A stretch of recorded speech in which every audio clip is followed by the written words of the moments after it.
नमस्कार, स्वागत है आप सभी का फिर से एक नई जानकारी के साथ। दोस्तों, आज हम जानने वाले हैं कि भगवान द्वारिकाधीश ने जो द्वारिका नगरी बसाई थी, आखिर वह नगरी समुद्र में क्यों डूब गई, ऐसा क्या कारण था।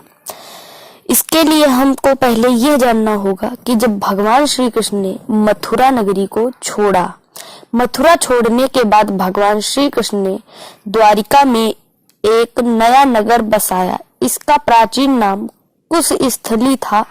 कुछ वर्षों पहले नेशनल इंस्टीट्यूट ऑफ ओशियनोग्राफी को समुद्र के अंदर प्राचीन द्वारिका के अवशेष प्राप्त हुए। कुछ वर्षों पहले इसकी खोज की गई थी। हम बात कर रहे हैं द्वारिका धाम की। यह गुजरात के काठियावाड़ क्षेत्र में अरब सागर के द्वीप पर स्थित है। ऐसी मान्यता है कि मथुरा छोड़ने के बाद भगवान श्री कृष्ण ने द्वारिका में एक नया नगर बसाया। इसका प्राचीन नाम कुशस्थली था। कुछ वर्षों पहले नेशनल इंस्टीट्यूट ऑफ ओशियनोग्राफी को समुद्र के अंदर प्राचीन द्वारिका के अवशेष प्राप्त हुए थे। अनेक द्वारों का शहर होने के कारण इस नगर का नाम द्वारका पड़ा था।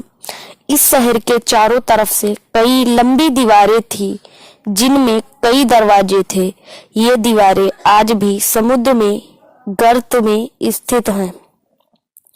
द हिंदू की एक रिपोर्ट के मुताबिक 1963 में सबसे पहले द्वारिका नगरी का excavation Deccan college, Pune department of archaeology और गुजरात सरकार ने मिलकर किया था।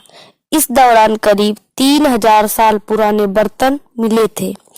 इसके तकरीबन एक दशक बाद आर्कियोलॉजिकल सर्वे ऑफ इंडिया की अंडर वाटर आर्कियोलॉजी विंग को समंदर में कुछ तांबे के सिक्के और ग्रेनाइट स्ट्रक्चर भी मिले। 18 साथियों के साथ द्वारिका आए थे भगवान श्री कृष्ण।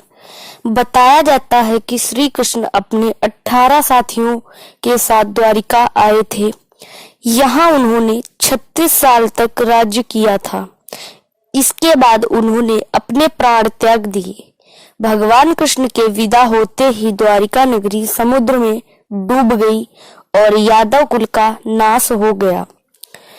इससे हम जानते हैं कि क्या द्वारिका को डूबने से पहले इसका कोई कारण था। द्वारिका को डूबने के लिए इसमें 2 श्राप दिए गए थे। एक श्राप था महाभारत युद्ध के बाद कौरवों की माता गांधारी ने महाभारत युद्ध के लिए श्री कृष्ण को दोषी ठहराया और उन्होंने श्री कृष्ण महाराज को श्राप दिया था, जिस तरह कौरवों के वंश को तुमने नष्ट करवाया है, ठीक उसी प्रकार तुम्हारे भी पूरे यदुवंश का नाश हो जाएगा। इसके अलावा एक और दूसरा श्राप भी प्रचलित है। प्रचलित कहानियों के मुताबिक माता गांधारी के अलावा दूसरा श्राप ऋषियों द्वारा श्री कृष्ण के पुत्र सांब को दिया गया था। दरअसल महर्षि विश्वामित्र, कण्व, देवर्षि नारद आदि द्वारिका पहुंचे। वहां यादव कुल के कुछ युवकों ने ऋषियों से मजाक किया। वे श्री कृष्ण के पुत्र शांब को स्त्री वेश में ऋषियों के पास लेकर गए और कहा कि ये स्त्री गर्भवती है, इसके गर्भ से क्या पैदा होगा।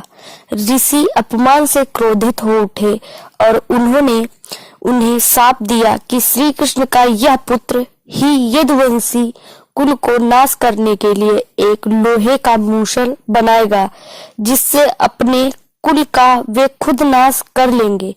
तो इस तरह से कुछ था कि द्वारिका नगरी बसाई गई और उसके बाद में उसका विनाश कुछ इस तरह से हो जाता है और वह द्वारिका नगरी श्री कृष्ण की वंशावली नष्ट होने के बाद समुद्र में डूब जाती है। तो जानकारी कैसी लगी कमेंट बॉक्स में जरूर से बताइएगा और ऐसे ही इंटरेस्टिंग वीडियोस के लिए चैनल को सब्सक्राइब कर लीजिएगा। धन्यवाद। जय श्री कृष्ण।